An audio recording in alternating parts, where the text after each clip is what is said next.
There is nothing wrong with your screen. Do not attempt to adjust the picture. We are controlling transmission. If we wish to make it louder, we will bring up the volume. If we wish to make it softer, we will tune it to a whisper. We will control the horizontal. We will control the vertical. We can roll the image, make it flutter. We can change the focus to a soft blur or sharpen it to crystal clarity. For the remainder of this video, sit quietly and we will control all that you see and hear. We repeat, there is nothing wrong with your screen. You are about to participate in a great adventure. You are about to experience the breakdown and review of The Outer Limits. Please subscribe.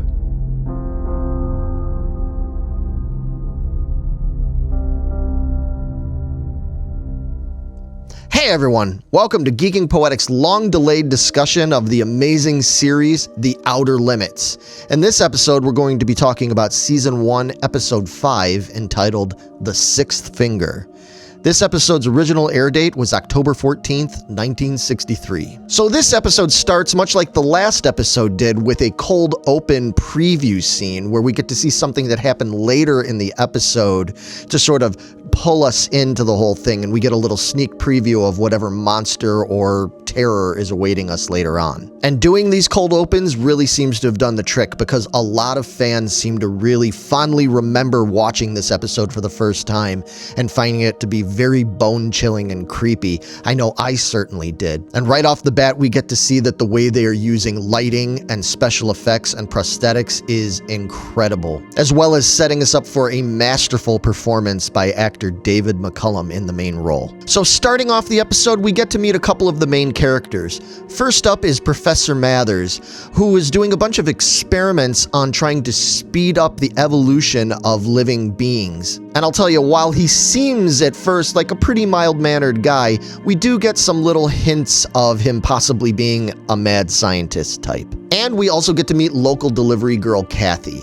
She's there to drop off some things for the professor, and she becomes very intrigued with the whole thing, especially when she sees that he's got a hyper-intelligent chimpanzee that he's worked on. And she offers herself up as somebody that he could possibly experiment on.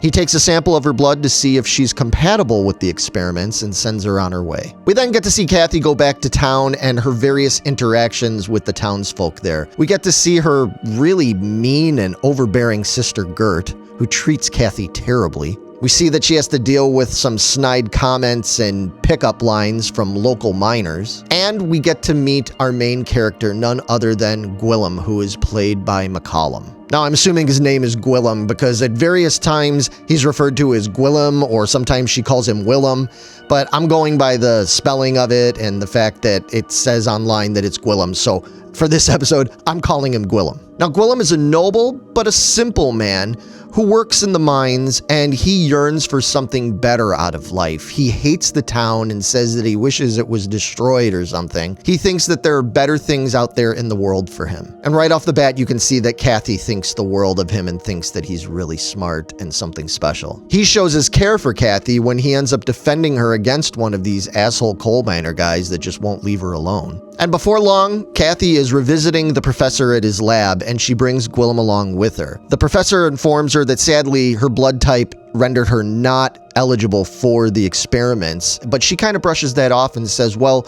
how about letting Gwillem work for you? You need a lab assistant. At first, the professor brushes it off and kind of insults Gwillem a little bit, but doesn't mean to. He's just trying to let him know that, look, you're not experienced enough and smart enough, essentially, to be able to do the work I need you to do. This triggers a thought in Kathy, who says, well, what if you experiment on Gwillem and do whatever you did to the chimpanzee and make him smarter so that he can assist you? The professor kind of blows this off at first, which I find is kind of funny because he was only too quick to accept Kathy's blood in case she could do it. But pretty quickly, Gwillem decides this is something he really wants to do, and he's kind of got nothing to lose, so he offers himself up for the experiment. Anyhow, Gwillem's blood test comes back positive to be able to go ahead with the experiments, and so he and the professor move forward. He shows Gwillem his machine that is supposed to speed up evolution in human creatures and allow them to be smarter and more advanced than what they are. And we see this with a lever that's shown that apparently can either move you forward or backwards in evolution. Gwillem gets into the machine and the experiment starts. Before long, we see Gwillem emerge from the machine and he's clearly a changed man. He has an extremely enlarged cranium and his features just look very exaggerated and off. Right off the bat, Gwillem shows that his mental capacity has changed, not only by being smarter and more articulate, but also the fact that he demonstrates some kind of mind-reading powers. This is exemplified when he starts telling the professor that he's aware that the professor is doing this because previously the professor had participated in the creation of atomic bombs, of which the professor feels extremely guilty for what that means for the future of mankind. As such, he's decided that doing these experiments with evolving humans past the point of being violent and warlike is his only real penance. However, both men are quite surprised at the physical change that happened with this, not least of which the fact that he is growing a sixth finger, hence the title of the episode. Now, right off the bat, the professor seems like he's having some misgivings about this given the way that Gwillem is behaving. But this isn't enough to stop him from moving forward with the experiments. Now, this also starts to worry the professor's housekeeper, Mrs. Ives. She's been kind of watching the whole thing from the sidelines, and she notices that the two men are just sequestered away in the lab all day and night. They're not eating the food, and the whole thing just seems really weird. The professor and Gwillem refuse to see anybody, including Kathy, when she comes calling, and this is particularly upsetting for her because Gwillem is basically her only ally and friend, it seems like, in this whole town, and she's the one that got him into this, and now he won't even talk to her. Before long, the professor is quite stunned to find that Gwillem has taught himself to be a self-taught, highly skilled classical pianist. And this scene is particularly cool because, unlike we've seen in a lot of other TV shows and movies, McCollum does a great job at playing along with the Bach piece that we're hearing on the piano. Too often, actors pantomime along with it, and it's really cheesy and obvious that they don't know what they're doing, but McCollum does it masterfully, not least of which because it turns out that in real life, he was a skilled, trained musician that had gone to the Royal Academy of Music. And for me, it's little details like this, as well as some of the other things that just make this a really awesome episode. During this scene, Gwillem points out to the professor that he's kind of disappointed that humankind has not spent more time trying to create things that are going to last. Indeed, humans can procreate plenty, but they don't create enough. And this is one of many things in this script that's really thought-provoking and interesting to consider. Unfortunately, Gwillem is mutating at a rapid rate, and before long we see that he is now about 1 million years ahead in the evolutionary stage of humanity. And he shows that not only can he read minds, but he can actually control people with his mind. Now, this is demonstrated when Gwillem uses this mind control over Professor Mathers, because Mathers is getting really concerned with the whole thing, and he goes to basically stop the experiment. Things really take a deadly turn when a nosy Mrs. Ives comes snooping around and gets her first look at Gwillem when he emerges from the lab. His shocking, horrible appearance causes her to freak out and start to run away, and before she can retreat, Gwillem uses his mind control power to stop her heart, causing the lady to have a heart attack and die on the spot. The professor's horrified by all of this, but not least of which he's really horrified at the fact that Gwillem shows no concern over this and basically states that human beings at this point are nothing more than primitive animals to him that he just doesn't have any real high regard for. At Mrs. Ives' funeral, Kathy's shitty sister Gert and a bunch of the other town folks are all scheming about what they think is going on up at the professor's lab. They don't buy that Mrs. Ives died just of natural causes, and they want to investigate. Learning this, Kathy immediately runs up to the professor's house and wants to warn Gwillem. Finally, Gwillem lets Kathy into the room to speak to her, and at this point, both Kathy and the audience get a reveal of where Gwillem's mutation has gotten to now. And the way they use the lighting, the way they film it, the music, everything is just beautiful. They do such a good job. Needless to say, Kathy runs away in fear. She's terrified by him. I mean, even the chimpanzee is afraid of him.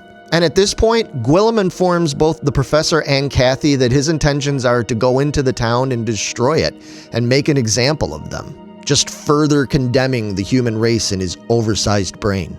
Now, this doesn't come as any shock to the audience, really, because even before the experiments, Gwillem had emphasized how much he hated the town and wanted to see it burn. Before he can leave, the professor does try to stop him using a pistol, but Gwillem uses his mind power to pretty easily overpower the professor. Gwillem leaves the house, and at this point, we get to see the cold open scene again, but now fully played out. Gwillem's emerging from the brush in the woods, and he comes upon two officers on motorbikes. Well, needless to say, they are no match for Gwillem. He pretty much easily disperses them, but he stops short of killing them. As you could see on his face, suddenly he has some kind of revelation where he stops himself and turns around and retreats back to the lab. When he returns to the house, he encounters Kathy, and he informs her that he's gotten to the point where he has now evolved so far that he doesn't feel hatred and revenge and violence anymore.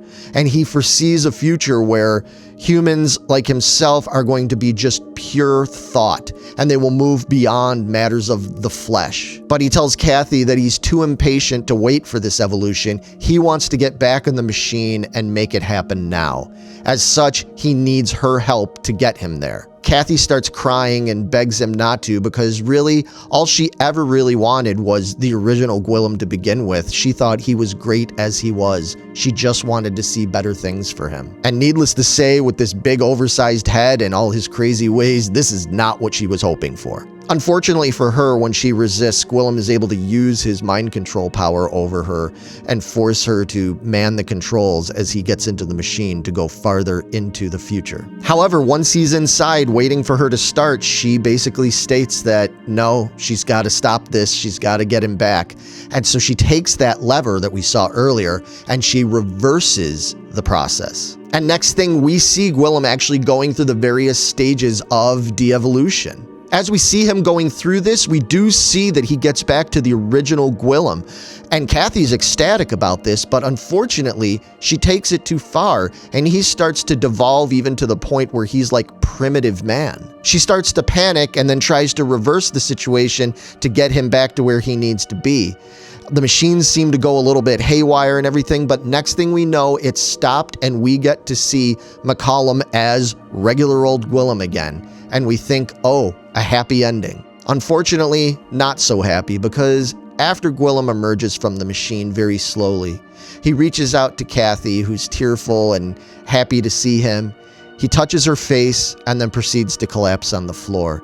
Apparently, the whole thing was just physically and mentally too much of a strain on him. Professor Mathers runs into the room only too late to find Gwillem and Kathy collapsed on the floor as she explains to him what happened, and that's the end of the episode. Now, something interesting of note. Originally, this episode was written to end very differently, where Gwillem was going to devolve to the point where he was nothing more than like a protoplasmic jellyfish form. That certainly would have made for a really cool and terrifying ending, but unfortunately, at the time, the censors just said there's no way they were going to allow that. This was the early 1960s, and the topic of evolution and Darwinism and all that was still pretty contentious with a lot of people out there, and they were really concerned about the more religious viewers having an issue with this and protesting. It was just too touchy of a subject to handle, and as such, they changed the ending to what we get now. And folks, that is The Sixth Finger.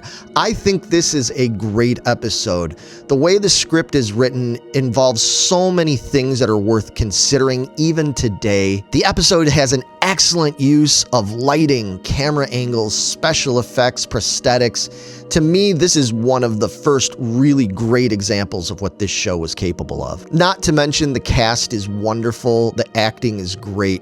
If you can't tell, this is one of my favorite episodes. And I just think it's interesting in the way that they chose to portray McCollum as this almost typical alien-looking kind of creature, you know, with the big head and the ears and the pointy nose and all that. It's very common for what they thought aliens might look like, when in actuality, he's not an alien. He's just an evolved human being leading to a discussion of, well, maybe a lot of aliens, if they were out there, if they do look like this or anything, maybe they're not so different from us after all. Maybe they're just beings like us, but at a different stage of evolution. In any case, it's just fun to talk about and think about things like that. And for reasons like that and all the other things I listed, I think this is a great episode. I'm sure most of you, if you're fans of this show, you've probably watched this episode many times, but for those that haven't, I highly recommend it. And my question is to all of you who have seen this episode, did you love this? Did it freak you out the way it did me and so many other people did when they first saw it many years ago? Now, I'm a little too young to have seen it when it first came out in the early 60s, but I did see it in the 70s, and even then, I found this episode not only captivating, but pretty tense and bone-chilling. So let us know in the comments below what you thought of this one. We would love to hear from you on this. Of course, as always, please like, share, subscribe, and comment. It means the world to us when you do that. We're doing this because we love talking about this kind of stuff with all of you out there. We will be back sooner than later with more Outer Limits content. Can't wait to talk more about this. Until then, everybody, see you later and take it easy. We now return control of your screen to you until the next episode, when Geeking Poetic will bring you more of The Outer Limits. Please subscribe.